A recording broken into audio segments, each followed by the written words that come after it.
We're on the air. Welcome back to episode number 2 of Detroit D-tox. Woo! With Cindy Lou. Hi. And KK Dirty Money. Tonight, we have our special guest is DJ Alan Contino. He is also known as the Gothabilly Man. So he's going to tell us all about that shortly. In the meantime, he's bringing up some music right now. He's going to play for us some samples of what he considers Gothabilly music, the type of stuff that he features on his radio show. And he'll tell us all the fine details of his radio show and his history in this style of music. Yes, he's going to do that. So how was your drive-in, fool? Oh, the drive-in was great. I'm worried about the drive back. Yeah, it's a little crazy out there right now, right? I'll be fine. It's a little snowy. White knuckle grip, right? Just like... I'll be all right. If I had a dime for every time I drove back home from Detroit in a blizzard, then I'd have at least... You'd have 20 cents. I'd be able to buy one of those sliders off of one of the dollar menu. The White Castle out on the main drag there. Awesome. Do it. Yeah, I drive all the way in from Ypsilanti, Michigan. Awesome. I drive around the block because I live nearby, which no one will know where I live because, you know... You drive around the block? I do, around the block, several times. Yeah, so how's it going there? Good? Let's not distract Alan. Alan is looking up a password, so we'll just let him do his thing. What's the password? What's the frequency, Kenneth? There, he got it. Looks Woo! like he might be in, so... So I watched Tasha's show and Jimmy's show together. Did you guys see that? It was an amazing interview. I loved every single second of it. Yeah, they jammed. They played some music. Cool. They did some great interviewing. It was a great show. I was digging on it. Excellent. Well, we will be jamming and interviewing tonight. So, like I said, tonight on Detroit D-tox, we have the Gothabilly Man. This is DJ Alan Contino. He's creator of the world's longest continuously running psychobilly radio show called The Wrekking Hours. Woo! I have listened. Contino's resume is action-packed, and we'll be discussing his many endeavors and adventures over the years, including TV, film, radio, audio, broadcast engineer. He's done all kinds of things in the audio world. He's a man about town. Yeah. We like to have multifaceted guests on this music Oh my gosh, show. It has happened. Look at him. He's there. So this is a show about music. We like to focus on Detroit rockabilly, punk, and rock, and whatever falls in between, but that's kind of what we focus on. And like I said, tonight's, the type of music we're going to talk about tonight is what you may call Gothabilly or psychobilly, which is kind of like a subgenre, but it sounds like rock and roll to me, and I'm going to let Alan talk more about that. But let me go over some of the things about Alan. These are some of the top discussion points we'll cover over the next hour, but he is a professional careerist, TV, film, radio, and audio broadcast engineer. He's also an electrical and computer science engineer. And one thing I found fascinating with him, the times that he and I have hung out before, over a beer, just chatting at the bar or whatever. Of course, this was all well before the pandemic hit, but one thing I really found fascinating was he refurbishes vintage like microphones, those microphone capsules. He refurbishes old audio engineering equipment. So he's got some stories about that, and that piqued my interest because we have had Alan here as the DJ for the Motor City Rockabilly Rumble, which was our topic of discussion last week with Jeff Bitzinger. And that's how I've really gotten to know Alan. Was I knew Alan was around, I'd seen him around and stuff, but I kind of modded with him because I was MC the last few years for the Motor City Rockabilly Rumble. Cindi, her band, has played the Motor City Rockabilly Rumble, and Alan has been the guy that spins the tunes between the bands. So one thing that caught my attention, I think it was last year, you had what looked like one of those old-fashioned ear trumpet. Well, the modern brand is called ear trumpet, but it's like the old, like the movie Oh Brother Where Art Thou? It's like sing into the can, kind of like one of those old-fashioned microphones. And it looked brand new. It looked like something you just bought. Come to find out, Alan actually, he refurbished that from a very old, probably 60, 70-year-old capsule, and you rebuilt it. It was we found that at a flea market up north, and It was a crazy interesting story. I was doing live broadcast for television for the tractor pull rally. Woo! And is that up in Alpena? Yeah, no, it was. There's another famous flea market yard sale thing that's like 10 acres of. I think that's closer to Charlevoix. If I'm not yeah. My dad used to go that's to the that. one I'm talking about. Yeah, and they had a tractor pull there, and so just rummaging around in the break, going through all the flea market stuff, I came across it was original 1930s capsule, and that's basically they suspended the diaphragm in the middle of a brass ring, suspended by springs so that you wouldn't get any vibration from the mic stands.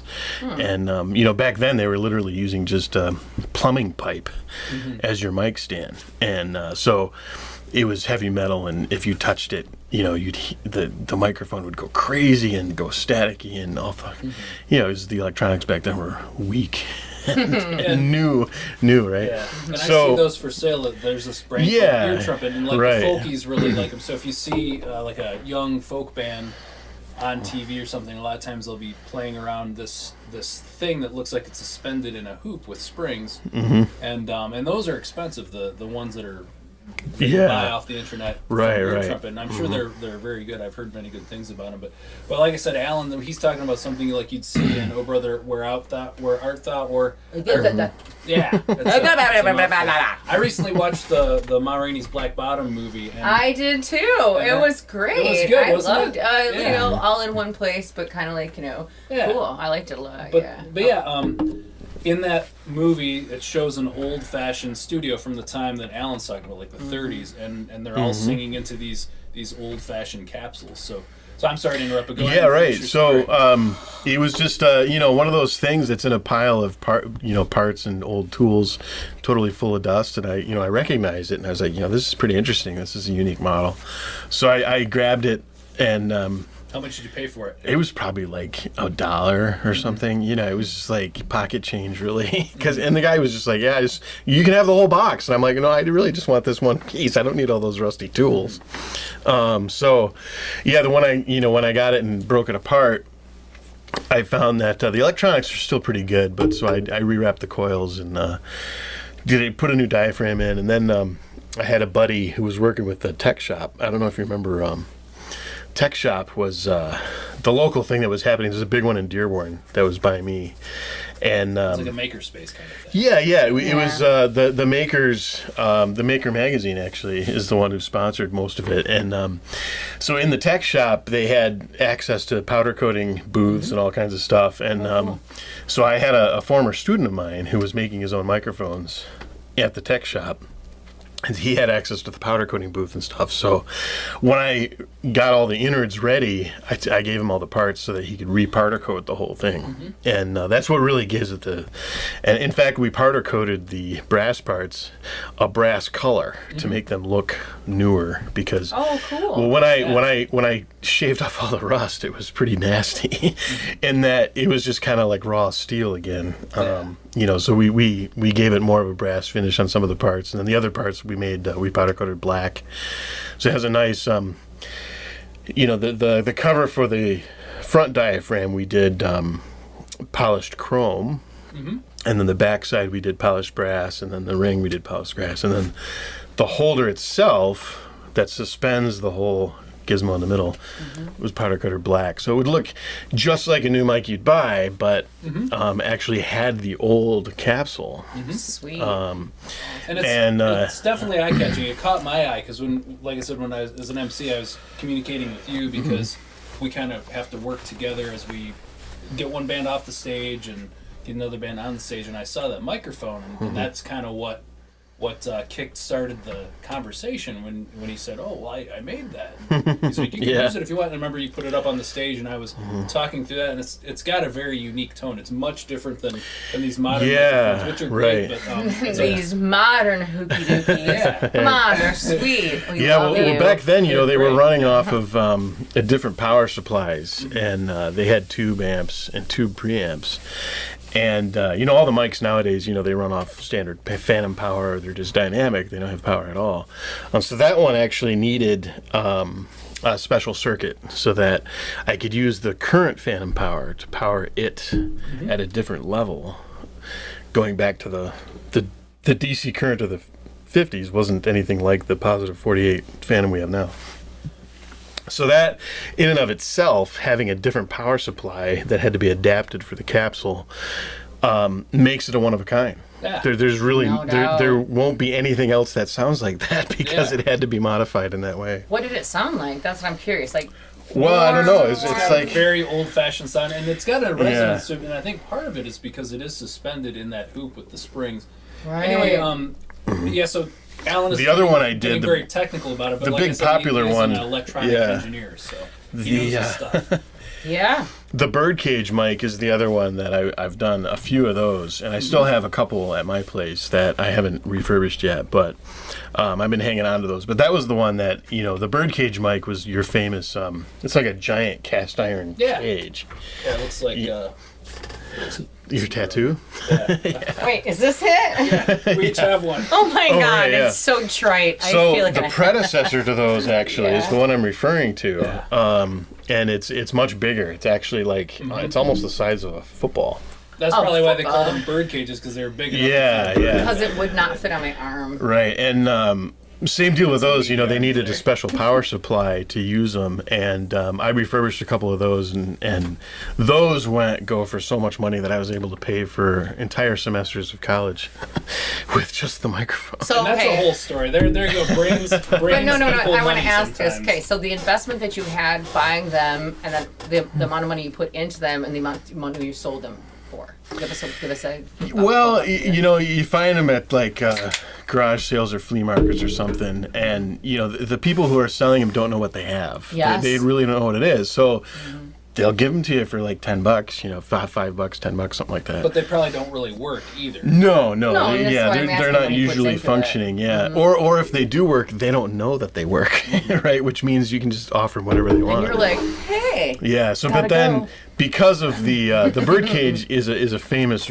it's famous for being a ribbon mic, but then they also had a different. It's an Altec, by the way, the Altec brand. Mm-hmm. And they had two different versions. They had a regular round diaphragm version, and then they had a ribbon version. And I had both. And my crazy idea was that I could combine the two into one, and then make it switchable between the two patterns of the two receptors. And you did this, and you probably made a lot of money off of it. Yeah. I asked him. I'm trying to figure this out. Give me some dollar amounts. Come on. Don't be beating around the bush. Show me money. The problem is the time invested to actually do I was hand winding. These I didn't ask magnets you about and your stuff. time. And So hours. It was like, that one that I did with the combo ribbon diaphragm, that was probably like 9 months. Oh my God. Of working on it daily. So it's it's like a work of art. Oh yeah. It's like a baby. It's a really long. And I could have shortcut the process. I could have brought like pre-made materials or something, but it was one of those things where this was my hobby, and I wanted to just do it all by hand. So. And you learn a lot doing that too. Yeah. So were you already an electrical engineer at this time, or this was one of the well, I guess at that point I was still in school, so I was still finishing. My 4-year program actually took me 6 years to complete, so I would say I was in my 5th or 6th year. My 2-year took me 3, so.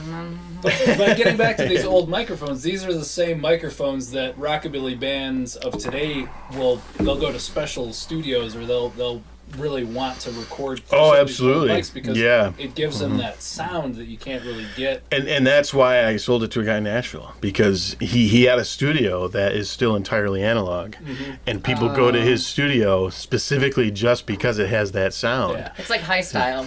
Yeah, they're like, I want to go to that sound from that Johnny Cash had in 1952, right?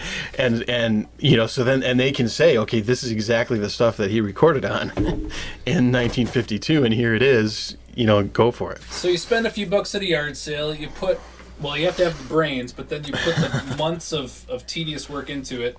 And I'm sure there's probably a little bit more materials costs in there, but probably the money isn't as much to do it as it is just the time and know-how. And then you turn around and you can sell it to that really niche customer that. Yeah, and what happened was I came across famous recordings and no kidding. Kind of a cool idea. There was and you know, my forte is building television studios and radio studios or audio recording studios, and in Detroit there's a lot of studios in Detroit, television studios, film studios, hundreds of studios around Detroit. We're in a studio right now, as a matter of fact. I mean, from the glory days of Hollywood and televition, you know, from the 40s, 50s, 60s. Yeah, people don't realize that. There's tons of stuff. I'm trying to figure out where I am in this because we're in that, so we have to look. But I'm trying to look. Like, is it attached? Where am I at? Am I looking at the camera? Where is it at? Let's see if it's screwed on.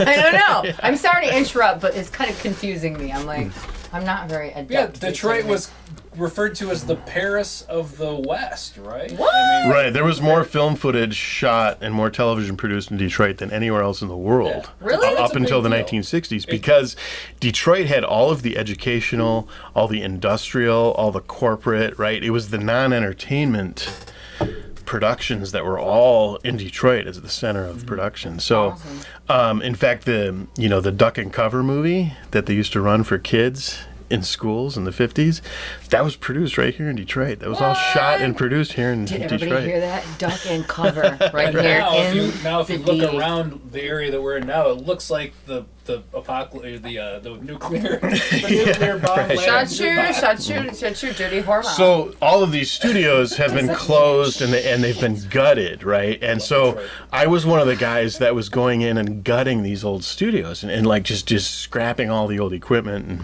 and collect. You were cherry picking. Yes, I was cherry picking whatever I wanted to keep. Right? Oh, do it. And Alan, I'm going to interrupt you for a moment. It is time for us to mention the station ID. I want to tell everybody you are watching and listening too. You are watching and listening and experiencing and feeling and loving Detroit D-tox live on WDDS Dirty TV. It's the dirtiest station in the world. Boop boop boop boop. Detroit's Double D's. We are streaming live on YouTube, Facebook, Twitch, and Periscope every day. Hell yeah. And we broadcast, this show broadcasts every Thursday night from 8 to 9 p.m. Please like, share, follow, and subscribe. You can also join the conversation. You can call this phone number. You can call in. The number is 734-530-9915. And I'm going to hand it back over to Alan. Alan's telling us some really interesting information about his experiences gutting studios, going into the assistant raping and taking and pillaging whatever the hell he wants. Well, so there's a studio that wanted to be refurbished. They wanted to turn it into a separate space or whatever. And they're like, we've got all this television and audio gear that we have to get rid of. And lo and behold, they had a really great vintage 1958 Scully reel-to-reel machine. Ooh. And it was fantastic, and the engineer in that studio must have been amazing because he kept everything in perfect running order. Mm-hmm. So it still worked. It was still in perfect operating condition, and and then the control board for it was so old it actually had rheostats. So when we look at mixers nowadays, we're used to looking at the flat faders that just go up and down. Well, before that, they had rheostats where they went on an arc.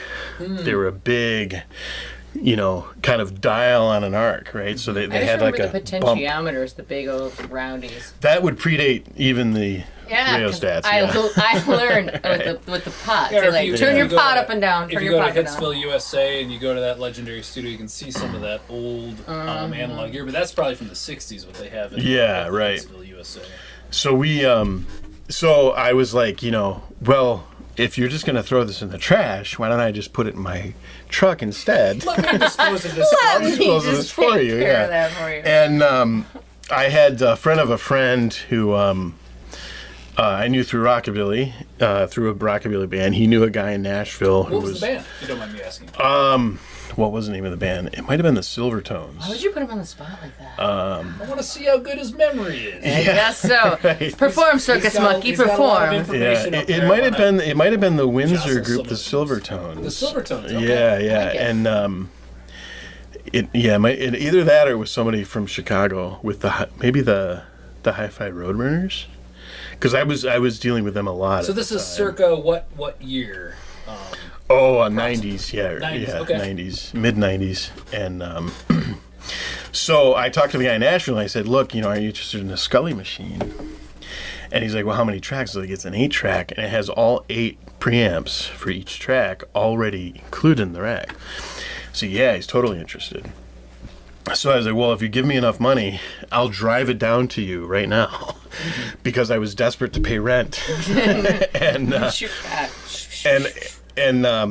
at the time, I had just finished one of the birdcage mics. And I did the combo version, and I took that with me when I went down there. So I went down there and I gave him the Scully. He immediately gave me $10,000 cash on the spot for the Scully machine. I'm sorry. Wait. You took the Scully machine for free. Yes. And you got $10,000 This is America. for that. Yeah, actually. Cash is king. Yeah. That's why people go through like you like money, don't you? No, people.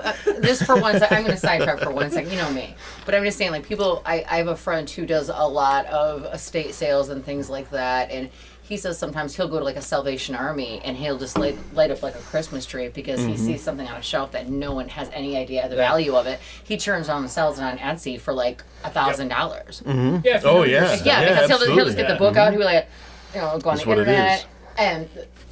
Well, part of it was this was a fully working machine, and all I had to do was add some grease and clean it up, clean all the dust off, And just kind of shined it up a little bit. Right. But all the gears were in perfect alignment. Everything worked. You could just load a reel on it and start recording. And so since it was ready to go, he was willing to pay that for it.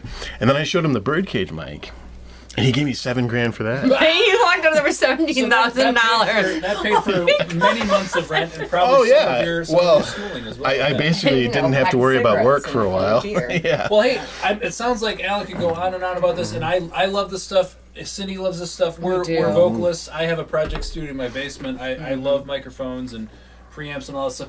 It may sound a little technical and boring to some people. So we can come back to this at some point. But one thing I did want to kind of like change gears with is you are the Gothabillie Man, and yes, you coined that term yourself back in. I didn't actually. I was given that name. You were given that name. Tell us the story. It's never cool to hear stuff. Don't embarrass me. There was there was a girl I was dating. She's kind of a 80s punker, alt rock girl, like, and who you are? You're the Gothabilly. Yeah. God damn it, I love you. Her best friend was kind of a hipster swing chick, and so we were always hanging out with the swing kids and learning various dances. Is this in Detroit then? Oh yeah, absolutely. What were some of the clubs you hung out at back in the day? That was the Velvet Lounge in Pontiac was the big one at that point, and. Touch. Not that. Wrong one. Sorry. I'm sorry. And the Magic Stick, of course. The Rock and Bull Magic Stick was always a good one. But so it was kind of like the culmination of what led up to that. And in that, I was the goth guy who dressed goth. Actually, I had an 18-inch mohawk at the time. All right. Jet black 18-inch mohawk. Straight up. What the hell are you? Back when you used to have the really tall mohawks, you had to use Elmer's glue. We used mop and glow. Yeah, we used mop and glow. That was the 80s trick, yeah. That sounds healthy. In the 80s. Well, I have a nice bald spot to prove that you should not do that to your head. Mop and glow, it works great. While the fun lasts. We used Elmer's. It was like shoosh, and then you sprayed or did whatever afterward. See, the problem was the Elmer's would bend. Oh. Right? How the hell does mop and glow? Is it still? Well, see, the trick was you put mop and glow in a bucket, and you hang your head upside down in the bucket. And as you pull the bucket away, you shape it and blow dry it into place. So your head's still upside down in the tub. You had that nice pine fresh scent. Or whatever it was. If you were lucky. How the hell does mop and glow so stick? Yeah. So you'd blow dry everything into place, and so by the end of the night, all you'd get was kind of a bend right at the scalp. That's the wax in the mop and glow, correct? It's that and whatever other chemicals were. It was essentially like plaster. I do not mock, nor it was do like I gloat. plaster because you couldn't bend it. It was straight and it was solid and it wasn't going to move. But it would eventually bend at your scalp. Just under its own weight or whatever. Yeah. So by the end of the night, at City Club or whatever, Club. you'd end up with the mohawk would be like these spikes that were going every direction. You inadvertently started a whole new style from that. And the bitches loved it. They're like, that's hot. Well, I was going to all the rockabilly shows, but I was dressed all in black with knee-high boots and, tight black shirts, sometimes fishnet shirts. And how come you're not dressing like that anymore? Damn it! I got this nice giant beer keg on my belly that's preventing me from dressing like that now. Oh. It says playback error. Only society. But it's actually is playing. You Yeah. from doing that. I suppose I can let what's in that. your heart. I suppose I can. Go with what's in your heart. If you feel if you feel like you should still You rock should this, just strap it in with some. It's kind of like, what's that when you pop it down and let it part? It's like quilting. It comes out the way. Or it pops through the Yes, fishnet. it's like quilting. I think I stopped the eyeliner about the same time I stopped the fishnet guyliner. shirts. Yeah. Guyliner. Guyliner, I have a friend who might be listening who wore guyliner wish a couple years ago. I did not let up the entire night. I mean, I was ruthless. I was drinking. I am so sorry. But yeah, I gave him shit until the cows came home. The devil, you say. As devil I say. So the Cool girls story. were always like, you're at the rockabilly shows and you're at the swing dance shows, but you look goth. So you must be a Gothabilly. Right? Yeah. And so you're the one guy in the room where everybody else is trying to do the rockabilly, or yeah, they're all in really great, 50s dresses and gowns and you walk in with the huge mohawk and the fish. What's up, bitches? And the I've arrived. But then I'm swing dancing to the songs, so Wait, doesn't your hair? Excuse me. So for one you second. freaking earned the Gothabilly title. Wait. What kind of injury can be caused swing dancing with a mohawk? That's all I ask. You can impale someone's You can put an eye JJ. Yeah, right. No, not just that. There could be. right. Well, They're that was the swinging thing under- is well, once your head sweats enough and it starts to bend at your scalp, that's when I would have to tie it back because it would be pretty dangerous. Yeah. It would be. It's like a He was a death. man of danger. He's a man of danger, but also a gentleman for tying it back, so he didn't impale any JJs. You're so sweet. He'd walk into a room and the women would look at him like, "Oh, there's a challenge there. Will my JJ be? will it happen or will it not? Will it survive? Will it survive the Gothabillie Man?" Are we gonna Anyway, listen? I'm sorry. Go on, Alan. So Well, that's that how was you got the Gothabillie name, Man. yeah. But Yeah. what had been happening before that is when I launched my website in '93, we started the chats. Everybody was on. There were websites in 1993. Yeah, Back in my that's day, when, when AOL would go. yeah, that's when I the just internet found out launched. The internet's Yeah, on computers. right. It's on computers now. I Wow, hear. wow. And so I had started putting up playlists and things like that, and everybody was on like what AIM chat and Yahoo chat. It was all about the chat rooms back then, and the instant chat was the big thing, right? So that became your handle, probably. It was, this was before I got the name. We were always chatting in Rockabilly forums. I think the Rockabilly Yahoo group is actually still active. It's like a Wait, is 30-year-old Yahoo still Now active? that's old school. Wait, Yeah. is Yahoo Instant Messenger is actually still active. So is AOL Instant Messenger Now is that's still some active. purist Yeah. You've got mail. You've got They still ancient use mail. those CDs that they would send you in the mail. Oh, absolutely. Yeah, No totally. Yeah. fucking way. So at the time, everybody was talking about the clothing style, which started in the late 80s and progressed through the early 90s, was the clothing style of Gothabilly, where it was a combination of the Rockabillys doing everything as a goth version or a monster rock dark version I got of a it. boy that does that. And then, It's like the Cramps meet the Misfits, but right. yeah. Yeah. And so everybody started chatting about, well, what about the music? We already have music that is Gothabilly as well, like the Cramps. And so everybody my pointed out all-time them favorite first, bands. yeah. And interrupting. so Right. everything kind of progressed from that, and by the time the swing kids started calling me Gothabillie Man, because it wasn't really meant as a compliment. It was meant more derogatory because they didn't really want me there. Kids can be so And cool. in the 90s, I don't know if you remember, but rockabillys were very strict. They were like hardcore, this has to be tradition, you know. Purist, yeah. And so if you got a goth guy showing up at a rockabilly show that isn't in a western shirt or something, you know, it doesn't have the right shoes on, it was always an issue. And we're talking about the days of the Sids. And, you know, and everything was really, there's a lot of tension back then. Yeah, compartmentalized. Oh, yeah, lots of tension. You had skinheads against racial, you know, sharps. Yep. Skinheads against racial prejudice was the big group at the time. And, you know, so this idea that you were crossing over wasn't really meant to be a compliment. They were actually... They didn't want to learn my name, so that's what they called me. Oh. That was more of the, they didn't know my name, so that's how you were dubbed the Gothabilly Man. And I'm going to segue here because we are at the bottom of the hour, and I want you to now demonstrate for us some of this music that you know, that's part of your brand. Yeah. Like you're a DJ and you have the Wrekking Hours, which is, tell us quickly about that. You said it's the longest running... Continuous running, yeah. Continuous running psychobilly show. In the 90s, with the internet, like everything else, the Wrecking Pit started. The Wrecking Pit is the very old website, magazine-style site run from Europeans. That is like the mecca for everything online for psychobilly.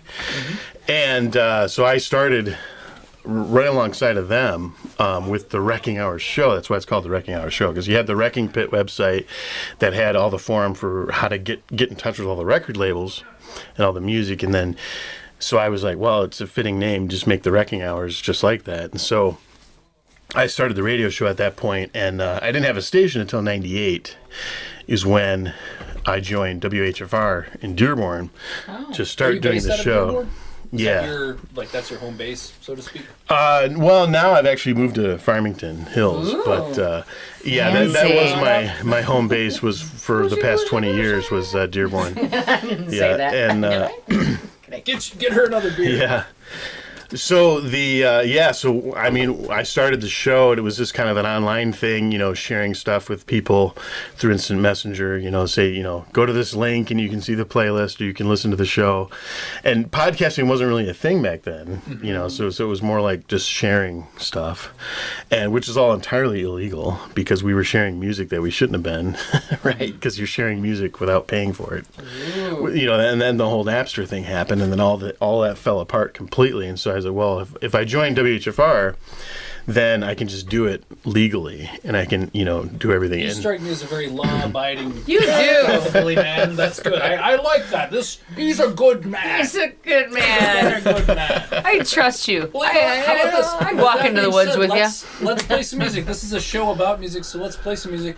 DJ Alan Contino, the Gothabilly Man, he's going to play some we're talking about what is Gothabilly and all that. Now let's listen to what if you were to try to explain this with a song.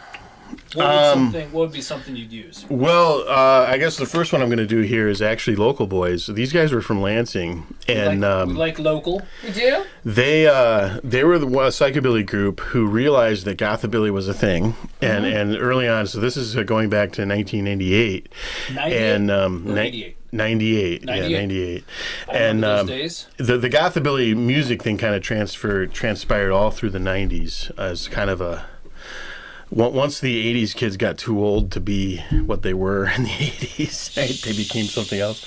It's like they say, where all punks go to retire is rockabilly. Always, yeah. Right. I know. When they can't pull off those 18-inch mohawks anymore. Right. Yeah. So this is the punks going to retire to Gothabilly and psychobilly instead of rockabilly, right? And so the 8-Ball Grifter, really great guys. I love those guys. Oh yeah, yes. they had a rockabilly group. Wade Royale had a rockabilly group. Yeah, so in the late '90s, I was a music journalist, and those are some of my favorite guys. When they came around, they were one of the few bands that actually played around and traveled. You know, they'd travel a couple hours to. That and Dangerville, of course. Mm-hmm. Now, Dangerville is, the one that took off from that is Delilah DeWild, and she's from that same late 90s. So 8-Ball Grifter and Dangerville and Delilah, they'd all play those shows together, and I was the one guy writing those. No, those were some of my favorite shows to review because it was just such a breath of fresh air compared to a lot of the stuff. I mean, don't get me wrong, I love 90s music. Every decade has a lot of great stuff. It's got a lot of crap too, but every decade has the good music if you can find it. But that was a glorious time for me. So when you mentioned 8-Ball Grifter, one of my favorite tunes by them is Things You Find on the Floor, or what were you gonna play?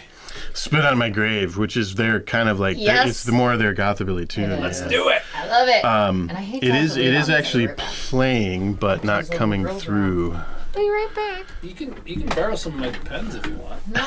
In fact, I'm going right now. I'm going right now as well. Yeah. The convenience is amazing. It said I had a playback error here with this. Let me refresh the page. Yeah, I'm trying to reconnect. Actually, an this article and see I if it wrote happens. about 8-Ball Grifter just resurfaced on the web recently, and it was because I think it was Delilah that posted it on Facebook, and I was able to kind of look up some of the guys from that band. There it is. Now we got it. Here we go. Let's listen. Had to do the reconnect. Yeah. This is 8-Ball Grifter from Lansing, Michigan. They were a really cool band from the mid to late 90s from Lansing.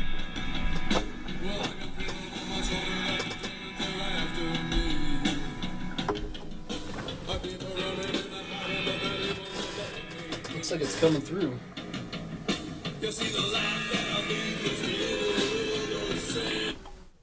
Dope. We were playing music last weekend. Yeah. Just fine. I don't know where it went. It's I seriously didn't touch anything. I know. I wasn't even there. We're having testicle difficulties in here. Yeah. The try the volume. No. You guys want to help? Yeah, we're just trying to play some tunes. Okay. It was playing, and then it just the audio stopped, even though it was still playing. Okay. So let's see. Yeah, service error. Service error.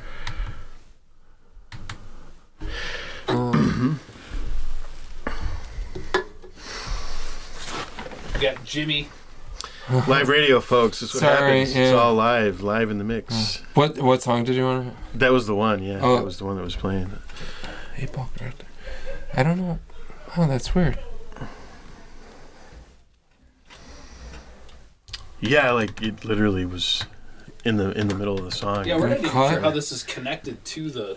Yeah, it must be Bluetooth going into the system because it's not wired. Oh yeah. Well, when I came into the studio earlier, it was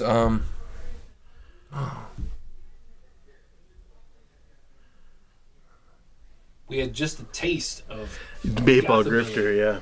Just a little taste. But, and then it cut out. yeah, there's lots more there too that we can run through if it'll actually play for us. Yeah, I don't.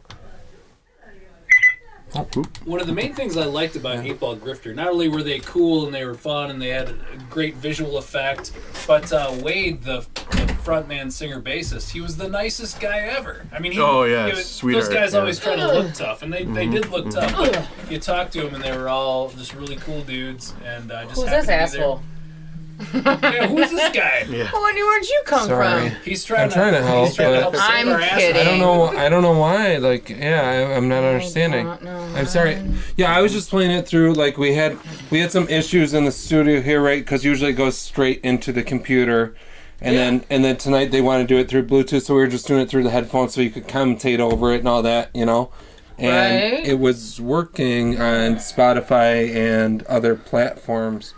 They went and changed stuff up on us in the past week. I'm not They sure. like to keep us on our toes. Anyway, I'm sorry, guys. I'll pause this No. one. Thank you, Jimmy. Sorry. shut I'm up. sorry. I'm just kidding. I love you. You know Sorry, come this. help. It's always nice to see Right you. on. We gotta Yeah. get back to that song Thanks soon. a lot. We do. Hey, I've already been See writing if to it. Roger knows what Really? we could Yeah, do. I already have it all. I know. He asked me to come Oh, okay. see and Okay. Yeah, I have the basic arrangement already for the song. So. Good. We needed a third part, but we'll talk about that. Yeah, next. totally. I'm sorry, He guys. was I'm sorry. saying Love that you. we could just play it through the microphone. I'm just gonna play it through my phone. Here we go. What do we got? Just give me a song. We want some Gothabilly music. Okay, here's no problem. I got what they call Spotify. Oh yeah, actually, let me do it. I got the playlist on here too. I can do that. There you go. This guy's got probably millions of playlists because he's been a DJ since the early '90s. I know, but hey, if you look at how Gothabilly transpired, of course, we go back to the Cramps. They pretty much invented that plus psychobilly in their own way. Get right. Well, they came after the Meteors, who actually invented psychobilly in the '70s. But they took on that they ran with that idea, but they were more into the Bauhaus type of sound, where it was more clean and it was less distortion, less angst, less heavy. Oh, it sounded punk, like something from Memphis from the '50s or right, yeah. 60s. But then it got dark, right? Yeah. And it had that dark edge to it. And then after them, they were singing about vampires and zombies and. Everybody wants to sing about vampires and zombies. Well, so what happened after that? Well, yeah. Was, well, there was vampires and zombies in the '70s. Do you think they just came about now? There's been death since the dawn of time. Yeah. People have been crawling out of graves since before you were knee-high to a grasshopper. Don't take yourself so seriously. Right. So you have the fury, Cindi. God damn it! I'm telling you, you think tell us how you really feel. You think you're the first person to die and come back from the dead? You got another fucking think on it. Oh, no, but the Cramps were the ones that brought it to the. They did. They had hit songs, right? They had hit songs, so they put it in the mainstream as far as something that was actually on the radio, right? But there was another group who almost was never on the radio, who came right after the Cramps, who was exactly what Wade Royale fashioned himself after. Was they looked really mean and they looked like they'd totally chop your head off. But when you listen to them, they didn't sound like that at all. They sound very dark and very emotional. And right? what band is that? Deadbolt. Deadbolt is probably one of the oldest Gothabilly bands. The first emo boys? Is that what you're trying to say? Hopefully. This is before emo was married to Michael and anyone's eye. About to get you. No. Tell you the truth.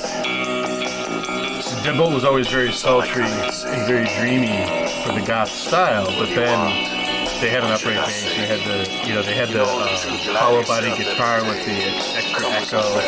Right, so you had that rockabilly influence happening in their dark, gothic, kind of groaning sound, right? And the guy with the sexy pipes.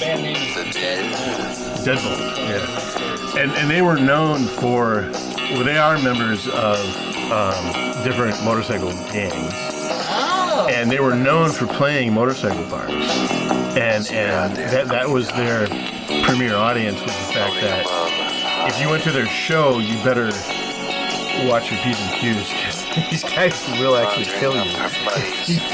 Don't get into a bar fight at that particular show, because these guys are actually dangerous. And they were one of the first ones too that played with pyro on stage and stuff. Yeah, they were doing the really hardcore stuff early in the day, and then in the '90s, of course, with the internet, then they kind of exploded in popularity because they weren't. So now. Were these guys a direct influence to Bauhaus and all that, you think? Oh no, Bauhaus became before them, so Bauhaus would be an influence to them. Lose your timeline. I don't know either. I'm bullying. I never really. So since we don't have to be FCC friendly, this is one that I can't actually play on my show. Do it. We like it. Because my show is on FM broadcast, and of course in America we have really heavy censorship. In America, yeah, we have heavy censorship. It must not play bad shit with bad voice. This is the dirtiest TV station in the world. So Do it. Does it have swear words and sex? We mentioned vagina and penis. There is, it's fucking everything. One of the particulars of Gothabilly is the fact that it has a strong surf rock influence. Absolutely. And because the goth sound is more of a droning, melodic, rhythmic kind of sadness, if you will, for shoegazing kind of sadness. Absolutely. It fits really well with the surf rock sound, with the droning fast guitar that can also do a really rhythmic melodic pattern, right? And so they combine that. So there's a lot of, you can hear a lot of surf influence in the Gothabilly songs. Woo! Chain smoking, baby joking, truck driving son of a bitch. Woo! So yeah, Truck Driving Son of a Bitch, the name of the song, and as you can imagine, this is the crowd they're playing to. They're playing at truck stops. They're playing, you know, to this crowd, and they ate it up. They totally loved it. Totally. We're checking into the spring day. This kind of has that, In the morning, the old southern, like, songs they talk about, like, the CD handle stuff, like, I'm on the road. Said sorry, Coming in. baby. Gotta go, cause I'm truck driving son of a bitch. Oh yeah. And it's very easily danceable. It's not too fast that you can't, you know, pretty much anybody, even if you don't dance, you can still kind of groove on the dance floor too. Totally. Right? Yeah. And I don't dance. I know people, going back to the swing thing, it's kind of funny because you talk about a swing, I can't. People always expect me at shows to be able to dance. People walk right up to me. Wait a by minute the though, hand. I think I've had you on the dance floor myself. I did not dance. Trust me. You might have considered it a dance. It was probably just me falling all over the place. Absolutely. Yeah, probably over at Kelly's when I'm most of my drinking is done.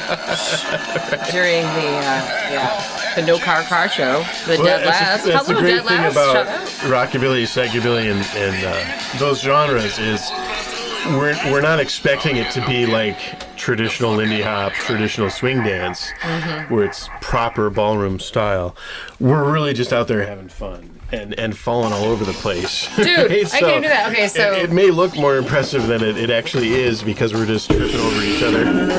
well, the village. Okay, so back to me for a second, but I mean, okay, so Village Idiot, you know, in Maumee, Ohio. I So love the Village. it's my favorite place to play. I used to play there with. Oh, listen to me. I took right over. It's my place. No, it's my. I used to play there a lot with Kentucky Crone, but there was a couple of people that would. Best pizza ever. It is actually the best pizza. If you get a We're chance about now. to talk about Ohio too. I want to bring that up. Hey, look at me!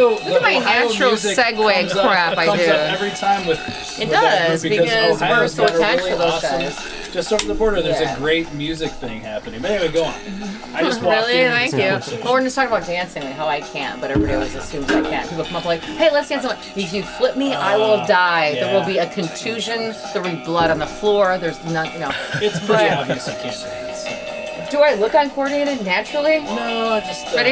Oh, it's my dance moves on. Go on. Yeah. So anyways, there was actually some really good dancers, like Lindy, like crazy. But the problem is, you know, at that bar, there's not much room on the dance floor. So he would have to like spread out for people to actually do the moves. But how impressive! I could never do that. Hello.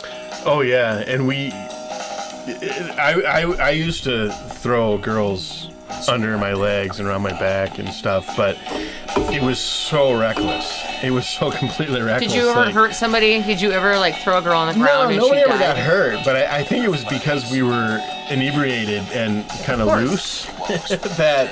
That's why nobody got hurt, because we were so relaxed about it and just having fun, you know. Alcohol, the problem and solution to All of life's or- problems. Oh my- Yeah. Oh. whatever.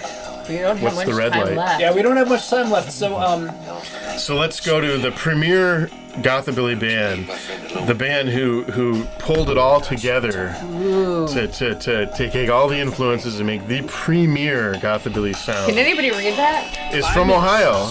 yeah. They're called Cult of the Psychic Fetus. Oh, you mean with And, Alex Leal? Oh, yeah, My Alex very Leal. good drumming friend? He doesn't go by Alex Lee with I was the like, band, shh. but I mean, but, yeah. that guy, that's, yeah. And Reverend Doom, their lead singer, bald priest, as he's seen.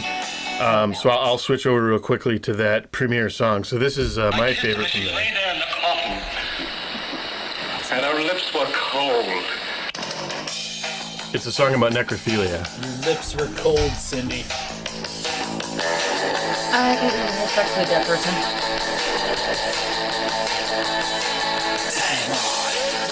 This is my picture shack dance that I do every week. That's all I can do in a chair. Ready?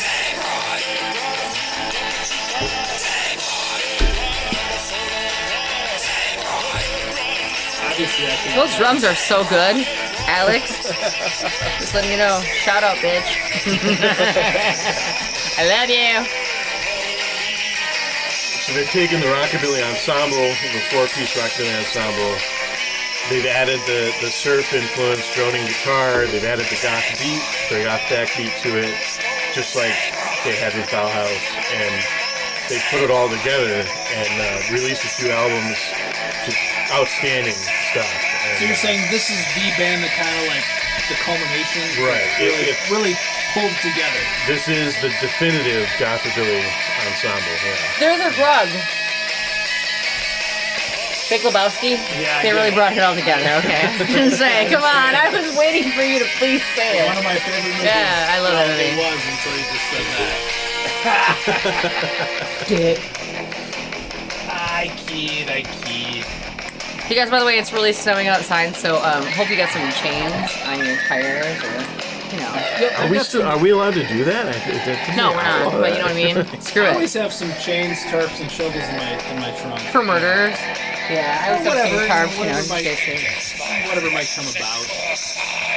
Wow. Now that's Gothabilly if I've ever heard it.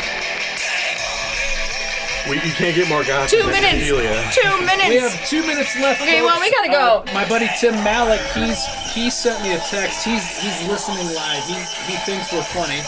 He thinks we are, because we are watching live on WGDS Dirty TV, the dirtiest station in the entire world. Detroit Double D's. We're streaming live on YouTube. And just before we get going, I want to let everybody know that we will have, who's on next week? Paulie Brady. Paulie Brady from Stone Clover. You may know Paulie from Stone Clover. He's the jovial frontman for the big old Detroit there. If you think rock and roll, shamrock, Celtic, St. Patrick's Day party Fairy band, gardens in your front yard, then you'll think of Paulie and Stone Clover. They're going to be on next week. Or by they, I mean Paulie. He'll be our guest. But this week we'd like to thank DJ Alan Contino, the Gothabillie Man. For being here. Yep, thank you for being on Detroit D-tox.